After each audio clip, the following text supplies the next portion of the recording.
Olá, meus queridos irmãos, que a paz do Senhor Jesus esteja sobre a sua vida e sobre a sua família, hoje e sempre. Amém? Eu sou o pastor Antônio Júnior e eu estou aqui para compartilhar um ensinamento de Jesus. Olha, o Espírito Santo vai fazer maravilhas hoje, ele vai tocar o seu coração e ele vai principalmente alinhar o seu coração com o coração de Deus. Isso é o mais importante, irmãos. É por isso que a Bíblia é como se fosse um espelho. Quando você olha para ela, você enxerga as áreas exatas que você precisa melhorar, consertar. Assim como um carro está desalinhado, ele começa a pender para um lado, para o outro, e aí você tem que levar numa oficina, não é assim? Para que você alinhe o seu carro novamente. Então nós na caminhada com Deus, nós precisamos diariamente alinhar o nosso coração com o do Pai. E eu falo isso porque hoje em dia, irmãos, nós recebemos tantas mensagens de fora, tantas notícias, tantas informações na internet e nós muitas vezes começamos a acreditar mais no que o jornal diz, mais do que as pessoas dizem, do que a própria palavra de Deus. Infelizmente, cada dia que passa as pessoas dão menos importância à palavra do Senhor. Ontem mesmo eu estava assistindo um vídeo nas redes sociais e o rapaz, ele chegava com uma nota de R$10 na praia e ele falava, olha, me fala rapidinho um versículo bíblico, você vai ganhar R$10. Irmão, sem brincadeiras, eu contei. Ele perguntou para umas 15 pessoas, ninguém sabia um versículo sequer. E aí, o último homem, ele citou o versículo e aí o rapaz entregou os R$10, só que depois ele foi conferir e não era o versículo que estava na Bíblia. Na verdade, não existia aquele versículo. Então, irmãos, é muito triste ver que as pessoas estão abandonando os princípios eternos de Deus. A palavra do Senhor, ela é lâmpada para os nossos caminhos. E aí a gente olha a vida das pessoas, irmãos, é mais triste ainda saber que elas estão sofrendo desnecessariamente e se elas não se arrependerem, irão sofrer eternamente. É muito triste porque as pessoas amaram e têm amado mais as trevas do que a luz. É isso que a palavra de Deus diz.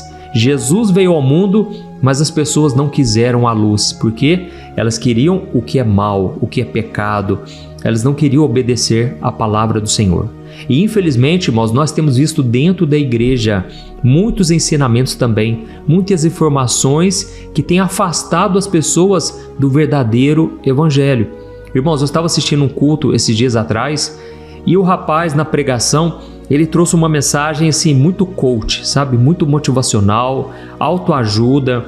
É claro que uma mensagem dessa pode levantar uma pessoa, pode encorajá-la, mas nós não podemos nos desviar do evangelho. E ele em momento algum falou de Jesus, em momento algum ele falou da importância de fazer renúncias, de obedecer a palavra, custe o que custar. Ou seja, foi uma mensagem muito light. E aí no final ele fez o apelo, e lógico, né, teve muita emoção, tem toda uma psicologia humana, né, para influenciar a decisão, as emoções das pessoas.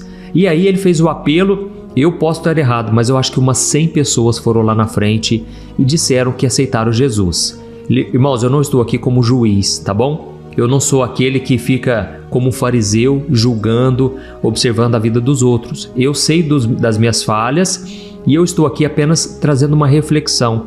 O que eu percebi é o seguinte, será que aquelas pessoas que foram lá na frente, que aceitaram Jesus, será que elas têm noção do compromisso que é andar com Cristo? Será que elas têm noção do quanto é difícil fazer a vontade de Deus?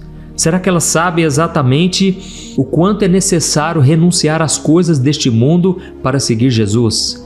Eu posso estar errado, mas eu acho que a maioria ali não tem a mínima noção do que realmente é ser cristão.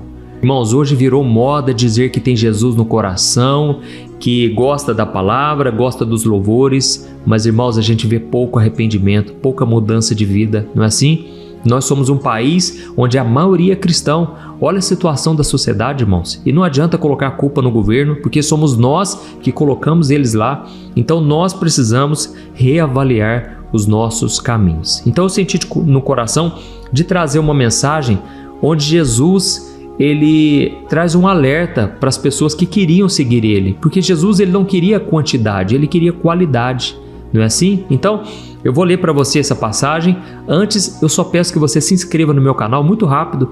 Clica aqui, ó, não paga nada, inscrever-se, tem um botão aqui. Do lado vai aparecer um sininho. clica no sininho e seleciona a opção todas, tá bom? Porque eu quero te ajudar a entender a Bíblia de uma maneira simples, fácil, todos os dias. Glória a Deus. Irmãos, eu quero ler com vocês então Lucas capítulo 9, o versículo 57. O título aqui da mensagem que está na Bíblia está escrito assim, quão difícil é seguir Jesus. Olha o que está escrito. Quando andavam pelo caminho, um homem lhe disse: eu te seguirei por onde quer que fores. Jesus respondeu: as raposas têm suas tocas e as aves do céu têm os seus ninhos, mas o Filho do Homem não tem onde repousar a cabeça. A outro homem Jesus disse: siga-me. Mas o homem respondeu: Senhor, deixa-me ir primeiro sepultar o meu pai. Jesus lhe disse: deixe que os mortos sepultem os seus próprios mortos. Você, porém, vá e proclame o reino de Deus. Olha isso, irmãos. Que mensagem dura, não é verdade? O primeiro homem disse: Jesus, eu vou te seguir por onde quer que fores. E Jesus falou: meu filho, não fala assim, meu filho. Você não tem noção do que você está falando. Olha, as raposas têm os seus covis, as aves têm o seu ninho, mas o Filho do Homem não tem onde repousar a cabeça. Ou seja, até os animaizinhos têm onde dormir, tem um lugar fixo, tem conforto, mas eu não tenho abrigo. Eu estou aqui para fazer a vontade do meu Pai. E é como se Jesus dissesse: meu filho, você não tem noção do tipo de vida que eu vou ter. E ainda mais, eu vou morrer na cruz por você. Então Jesus estava querendo dizer: olha, pense bem, se é isso mesmo que você quer, entendeu? Então eu estou aqui, irmãos, para falar hoje que é difícil para todo mundo. É difícil para mim, é difícil para você. E tem pessoas que pensam assim: ah, mas o pastor tem que andar na linha. O pastor tem que renunciar a tantas coisas. Irmãos, você também. Todo cristão é chamado para viver uma vida de renúncias. Preste atenção, não estou falando uma vida de tristeza, uma vida de depressão, uma vida onde você não pode fazer nada prazeroso neste mundo. Não tem nada a ver com isso. É uma vida de obediência. É uma vida onde você renuncia ao pecado, entendeu? Você só tem que tirar o pecado da sua vida, tudo que te afasta do Senhor. Porque a Bíblia diz que o homem que anda na carne, ele não pode agradar a Deus. Está lá em Romanos capítulo 8. Então aqui está dizendo o seguinte: olha, o Filho do Homem não tem onde repousar a cabeça. E aí o outro homem, Jesus falou: olha, segue-me, siga-me. E aí o rapaz falou: Jesus, eu vou te seguir sim, tá bom, mas primeiro deixa eu sepultar o meu pai. E aí Jesus falou: não, deixa os mortos sepultarem os seus próprios mortos, e você vá e proclame o reino de Deus. Irmãos, aqui dá a impressão que Jesus foi muito sem educação, foi muito grosso com aquele rapaz. Só que você tem que entender o contexto. Naquela época, o judeu, quando ele percebia que o seu pai já estava idoso, ele às vezes esperava anos e anos e não saía de perto do seu pai, principalmente quando ele estava doente, porque ele ficava esperando o momento da partida e o momento do sepultamento. Então, esse pedido que o rapaz fez a Jesus, Jesus não aceitou esse pedido, porque ele sabia que poderia demorar meses, até mesmo anos, e depois o moço queria seguir Jesus. Deixa eu falar uma coisa aqui, irmãos. Tem pessoas que estão me ouvindo há muito tempo, ou mesmo que seja pouco tempo, mas você sente que Deus está te chamando, Jesus está te chamando. Não é por acaso que você tem assistido esses vídeos, amém? Você está sendo tocado pelo Espírito Santo de Deus. Tem pessoas que chegam para mim e falam: pastor, e como é que você sabe o que a gente está passando? Porque teve momentos que eu comecei a assistir o vídeo e você falou exatamente o que eu estava passando. Irmãos, não sou eu. Isso é o Espírito Santo, isso é obra de Deus, amém? Eu estou apenas anunciando a palavra do Senhor. E qualquer pessoa que anuncia a Bíblia, que prega a palavra, ela se torna boca de Deus, amém? Então quem fala é o próprio Deus através da sua palavra e do seu Espírito Santo. E aí você já está recebendo esse chamado e muitas vezes você fica resistindo por causa de tradições familiares, tradições da religião, né? Você fica com medo de desagradar a sua família. Irmãos, o próprio Jesus disse: se você não desagradar o seu pai, a sua mãe, seus irmãos, seus filhos e até mesmo aborrecer a sua própria vida, por amor de mim, foi Jesus quem disse, você não está aceito, você não será aceito, você não é digno de mim. Então, irmãos, Jesus trouxe palavras duras, palavras pesadas também, mas tudo isso ele fazia para o nosso bem, amém? porque ele sabe que o ser humano ele vai sempre deixar para depois. O ser humano sempre vai querer desfrutar dos prazeres carnais e depois pensar em viver uma vida de santidade. Então, irmãos, eu estou aqui para dizer, andar com Jesus não é fácil, tem que ter renúncia, mas eu quero dizer uma coisa, vale a pena, amém? Essa é a boa notícia. Eu não posso contar só a notícia ruim, eu tenho que contar a boa também. A boa notícia, o reino de Deus agora estará dentro de você. A segunda boa notícia, você tem a vida eterna. Você não vai ter a vida eterna já começou, amém? Isso é maravilhoso, irmãos. Hoje o reino de Deus já está em você, se você entregou realmente a sua vida a Jesus. E aí sabe o que acontece? Quando Deus agora quer falar com você, Ele fala diretamente na palavra, Ele usa o Espírito Santo. Se Ele quiser mandar alguém na sua casa, a pessoa vai aí, toca o interfone e te entrega uma mensagem. Irmãos, agora já não existe mais barreira entre você e Deus, porque Jesus já rompeu essa barreira através do sangue dele que te perdoou e te purificou. Isso é maravilhoso. Então, as notícias boas são infinitamente melhores e maiores do que a notícia ruim. E qual é a notícia ruim? Você tem que renunciar tudo aquilo que te afasta do Senhor. Simples assim. Você agora que mentia, você vai parar de mentir. Você roubava, pare de roubar. Você prostituía ou praticava fornicação, o sexo fora do casamento, você vai parar de fazer isso. Você vai pedir ajuda para Deus. E a boa notícia é que você não estará sozinho. O Espírito Santo vai te capacitar. Amém? Tudo que Deus te pede é para o seu bem e Ele jamais vai te pedir uma coisa que seria impossível de realizar. Ele sabe que você consegue. E muitas pessoas pensam assim, mas agora eu não vou poder beber, não vou poder fumar, não vou poder ficar com ninguém, eu vou morrer. Irmãos, o que Jesus está nos dizendo aqui é o seguinte, você realmente tem que morrer, mas morrer para as coisas do mundo, porque o mundo vai ser condenado e eu não quero ser condenado junto com o mundo. Eu creio que você também não quer, amém? O mundo, irmãos, ele está indo de mal a pior. Infelizmente, eu gostaria de trazer notícias boas de que esse ano que nós estamos vivendo vai ser o melhor ano, não vai ter tragédia, não vai ter morte, não vai ter impunidade dos políticos. Irmãos, infelizmente nós estamos no mundo e a Bíblia diz que o mundo inteiro jaz no maligno.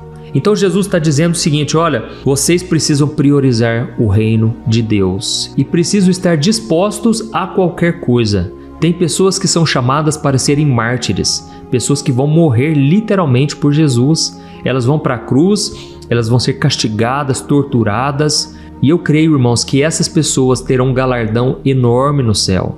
Mas eu creio também que elas, mesmo na adversidade, mesmo no sofrimento, elas não são pessoas infelizes. Pelo contrário, o gozo, a paz, a alegria do Espírito Santo está sobre elas. O apóstolo Pedro, ele chegou a dizer, irmãos, não se assustem com o fogo das provações que vem para queimar-vos, como se alguma coisa extraordinária estivesse acontecendo, mas saibam que é neste momento de maior aflição que é onde repousa o Espírito Santo sobre vocês. Então, irmãos, é no momento da maior luta, e eu tenho várias experiências assim, de onde não havia saída mais, e Deus permitiu o deserto terrível na minha vida, mas foi naquela hora que o Espírito Santo me renovou e me encheu de glória. E hoje eu estou aqui trazendo uma mensagem para vocês que é o cumprimento de profecias que eu recebi lá atrás, palavras proféticas. Então, é nesse momento de maior dor que Deus se revela a você de uma maneira especial. Amém? Assim como o apóstolo Paulo disse, eu orei por 3 vezes pedindo que Deus me tirasse o espinho na carne. Aquilo estava me afligindo, estava me castigando. Mas Deus me respondeu, meu filho, a minha graça te basta. A minha graça é suficiente para você, porque o meu poder se aperfeiçoa na sua fraqueza. Amém? Não importa se você chegou aqui hoje, você está sofrendo, você está doente, você está enfrentando o diagnóstico médico que você não queria enfrentar, você está enfrentando a dor da separação, a dor da perda de um ente familiar, não importa. É no momento de maior fraqueza, no momento de maior sofrimento, que o poder de Deus se aperfeiçoa na sua vida. Que Deus, Ele te consola com as doces consolações do Espírito Santo. Amém? Eu sei que tem pessoas aqui sofrendo, pessoas que já tomaram a decisão de andar com Jesus, mas agora vem a cruz, né, irmãos? E Jesus falou: aquele que não renunciar a si mesmo e tomar a sua cruz não pode ser o meu discípulo. Então, irmãos, é sério, mas ao mesmo tempo é gratificante. Não tem nada melhor. E eu gostaria só de encerrar lendo um último versículo que está aqui, em Lucas 14. Passando algumas páginas da Bíblia, olha só o que Jesus disse e nós já vamos orar, tá bom? Olha o que Jesus disse: qual de vocês, se quiser construir uma torre, primeiro não se assenta e calcula o preço para ver se tem dinheiro suficiente para completá-la? Pois, se lançar o alicerce e não for capaz de terminá-la, todos os que a virem rirão dele, dizendo: este homem começou a construir e não foi capaz de terminar. Então, irmãos, aqui Jesus está dizendo: olha, qual o homem que vai construir uma torre? Primeiro ele não senta, ele faz os cálculos, ele planeja para ver se ele vai ter dinheiro para completar essa torre. Porque se ele não terminar, as pessoas vão olhar para ele e vão começar a rir e vão dizer: ah lá, olha o homem, começou e não terminou. Irmãos, aqui Jesus estava dizendo: olha, calcule o preço antes. Analise bem se é isso mesmo que você quer da sua vida. Você quer me receber como seu Senhor e Salvador? Então, agora aguente a pancada. Você vai ter que me reconhecer diante dos homens, porque se você não me reconhecer diante dos homens, eu também não o reconhecerei diante do Pai. Isso foi o que Jesus disse. Então Jesus, ele não vai passar a mão na nossa cabeça, porque ele sabe que é necessário sim a renúncia. Mas ao mesmo tempo, irmãos, a presença dele será tão constante, tão maravilhosa na sua vida, que você vai deixar para trás todo o passado, toda a dor, você vai desfrutar da presença do Senhor. E o próprio Jesus disse: eu vim para que vocês tenham uma vida abundante, uma vida de paz, uma vida de alegria. E com certeza o seu galardão estará reservado na eternidade. Amém? Então agora eu quero orar por você. Eu quero pedir também que no final você compartilhe, só você clicar no botão compartilhar, seleciona o WhatsApp e você vai fazer o seguinte: você vai selecionar a fotinha das pessoas que você quer enviar, Deus vai te mostrar quem são, e aí você vai escrever uma simples mensagem: Deus tocou no meu coração para te enviar esta oração hoje. Amém? Isso vai fazer com que a pessoa assista o vídeo e Deus irá te usar na vida delas. Glória a Deus. Então, deixa aqui também o seu comentário se Deus falou com você. Isso vai encorajar outras pessoas e eu quero orar pela sua vida agora. Feche os seus olhos e vamos falar com o Senhor. Aleluia. Senhor, meu Deus e meu Pai, nós estamos aqui na Tua presença. Pai, como foi importante esta mensagem hoje. É uma mensagem que alinha o nosso coração com o Teu, uma mensagem que nos santifica, e o próprio Jesus disse que a Tua verdade nos santifica. Pai, eu te peço agora, Senhor, nos ajude a renunciar tudo aquilo que nos afasta de Ti. Muitas vezes, meu Pai, nós teremos que nos afastar de amizades, de pessoas que até têm boas intenções, mas elas estão no mundo, elas não querem compromisso contigo. Pai, nós estamos vivendo uma época de tanta promiscuidade, de tantos pecados escancarados. As pessoas estão amando as trevas, estão odiando a luz. Mas nós, meu Deus, ouvimos a mensagem e nós cremos em Jesus. Nós estamos agora te pedindo perdão, Senhor, por todos os nossos pecados, crendo no perdão, crendo na graça e misericórdia e também na salvação. Porque a salvação não é pelas obras, não é pelo nosso mérito, mas é por aquilo que Jesus fez por nós na cruz. Senhor, obrigado porque o Senhor tem chamado muitas pessoas através dessas orações. O Senhor tem batido na porta de muitos corações e o Senhor mesmo disse em Apocalipse 3:20 que o Senhor está à porta e bate. E se alguém ouvir a voz e abrir a porta, o Senhor entrará e ceará com ele. Ó Jesus, eu creio que um dia nós iremos ceiar na eternidade. Vai ser um tempo maravilhoso, um tempo de glória, um tempo de alegria eterna. Mas desde já eu te peço, Senhor, em favor dos meus amigos, dos meus irmãos, Jesus, traga dessa alegria celestial, traga dessa paz que excede todo o entendimento. Nós precisamos dessa paz para prosseguir, Senhor. Nós precisamos de força, de coragem. Nós estamos dispostos, Pai, custe o que custar, a irmos até o fim. E por isso nós te pedimos, capacita-nos, ajuda-nos a carregar a nossa cruz e que o Teu nome seja glorificado todos os dias. Nós queremos ser usados nas Tuas mãos, Pai. Quantos agora, meu Deus, estão abrindo o coração e pedindo para que o Senhor os envie, para que o Senhor os use nessa geração. Senhor, quantas pessoas necessitadas neste momento, meu Deus, precisando de um milagre, e nós queremos ser instrumentos do Senhor na vida delas. Oh, meu Deus, eu te peço, Pai, usa nossas vidas, usa nossas mãos, que nós possamos tocar nas pessoas e elas serem curadas. Mas neste momento, meu Pai, apesar da distância, eu estendo as minhas mãos agora e eu te peço, Jesus, cura este homem e esta mulher. Dá esse sinal, Senhor. Mostra para essa pessoa que o Senhor está com ela. Cura ela de toda enfermidade. Senhor Jesus, eu oro neste momento por essa moça que está enferma, que está doente no hospital. Jesus, cura ela da cabeça à planta dos pés. Traga a cura, Jesus, a restauração, que ela seja liberta de toda aflição e que o Teu nome, Jesus, seja glorificado no meio desse sofrimento. Ó Senhor, enche o coração dela de fé, de esperança e que o Senhor venha surpreender os médicos, que o Senhor traga uma reabilitação completa, uma recuperação plena. Jesus, coloca as Tuas mãos, por favor, Senhor. Toca nesse corpo físico que está doente, recupera a força, o vigor, enche essa pessoa de fé, de esperança. Pai, eu oro também por este homem que está desempregado, não sabe como trazer o sustento para casa. Senhor, coloca uma mente empreendedora, dá sabedoria, meu Deus, para essa pessoa que muitas vezes perde noites de sono sem saber o que fazer no dia seguinte. Oh, meu Deus, abre portas de emprego, portas de trabalho, de serviço, que essa pessoa venha usar estratégias e principalmente, meu Pai, que o Senhor renove o seu coração, a sua fé, porque a Tua palavra diz que sem fé é impossível agradar a Deus. Pai, nós queremos Te agradar, Senhor. É para isso que estamos aqui, para glorificar o Teu santo nome. E desde já eu oro e Te agradeço e eu Te peço, meu Deus, que essa corrente de fé e de oração não venha cessar, mas que a cada dia a gente esteja mais unido nessa grande família que o Senhor tem formado aqui na terra, chamada Igreja do Senhor Jesus. Em Teu nome, Jesus, que nós oramos e Te agradecemos. Amém. Glória a Deus.